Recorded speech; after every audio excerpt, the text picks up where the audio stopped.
ചെയ്തൊരു നന്മയ്ക്കും എന്നു നന്ദി ചൊല്ലുന്നു ഞാൻ.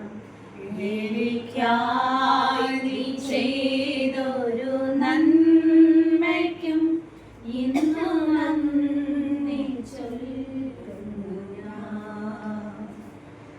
ആമേൻ. സ്തോത്രം. ഹല്ലേലൂയ. സ്വർഗീയ പിതാവേ, ഞങ്ങളുടെ പാദപീഠത്തിൽ മനോഹരമായ സമയത്തിനായി സ്തോത്രം ചെയ്തു. കർത്താവിന്റെ കൃപയിൽ ഞങ്ങൾ ഒരുമിച്ച് വീണ്ടും കടന്നു വരുന്ന ദൈവം സഹായിച്ച വൻകൃപയ്ക്കായി സ്തോത്രം ചെയ്യുന്നു. ആമേൻ. കർത്താവെ ഏൽപ്പിക്കുന്നു. കർത്താവെ അപ്രകാരം തന്നെ ബിന്ദു തോമസിനെ ഏൽപ്പിക്കുന്നു. കർത്താവെ ജെസ്സി തോമസിനെ ഏൽപ്പിക്കുന്നു. രാജ്യം ഏൽപ്പിക്കുന്നു. ആശറിനെ ഏൽപ്പിക്കുന്നു. കരുണ ഏൽപ്പിച്ചു തരുന്നു. സെമിനെ ഏൽപ്പിക്കുന്നു. കർത്താവെ കല്ലിനെ ഏൽപ്പിക്കുന്നു. കർത്താവെ ഞങ്ങളുടെ കല്ലിൽ എല്ലാ വർഷവും നടന്നു വരുന്ന ആമേൻ ചാരിറ്റിയുടെ പ്രാരംഭത്തിൽ കല്ല് കൊടുക്കുന്ന അമേദാസി ഏൽപ്പിക്കുന്നു. തന്റെ മകളുടെ ജീവിതത്തിൽ വലിയ ദൈവം ഇതൊരു അനുഗ്രഹത്തിന് കാരണമാകണം. അനർത്ഥത്തിനോ വ്യസനത്തിനോ കാരണമാകാതെ വേണം.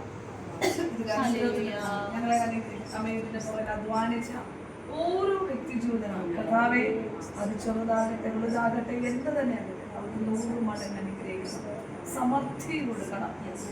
കർത്താവിന്റെ നാമമഹത്വത്തിനായി കർത്താവ് ഇതൊന്നും ഞങ്ങളുടെ വിടുക്കോ മിനിസ്ട്രിയുടെ പേരിൽ നടക്കുന്ന 10 വർഷമായിട്ട് നടക്കുന്ന ഈ കല്ലിൽ ചാരിറ്റി വരുന്നത് അനേകർക്ക് ആശ്വാസം, അനേകം ദിവസങ്ങൾ അനേക ദൈവദാസിമാർക്ക് ഒരു അനുഗ്രഹത്തിന് കാരണമാകട്ടെ. ആമേൻ. ഈ പ്രാരംഭ വർഷത്തിൽ ഇത് നീട്ടുന്ന ഹല്ലേലൂയ അവരുടെ കരത്തിലെ മാവ് കുറയാതെ വേണം, കരണിലെ കണ്ണ കുറയാതെ വേണം. അവർക്ക് ആവശ്യമായ എല്ലാം നന്നായി ചെയ്തു കൊടുക്കണം. അവർക്ക് സമൃദ്ധി കൊടുക്കണം. അനുഗ്രഹിച്ചു പ്രാർത്ഥിച്ചു ബ്ലസ് ചെയ്യുന്നു.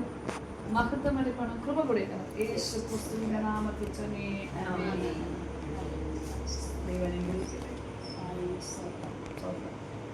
ഇതൊരു തുടക്കമാണ്. ദൈവം ഒന്നിനും കുറവ്. കലവറ നടക്കട്ടെ.